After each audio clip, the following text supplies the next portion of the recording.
Listen. Story 2.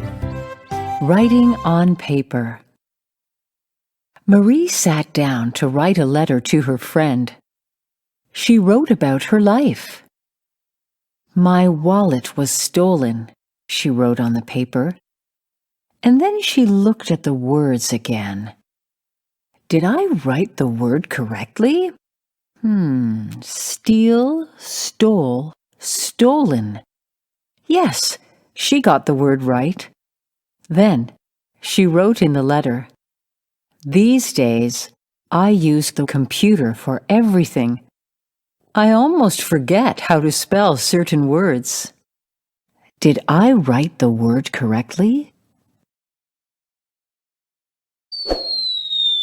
Read aloud.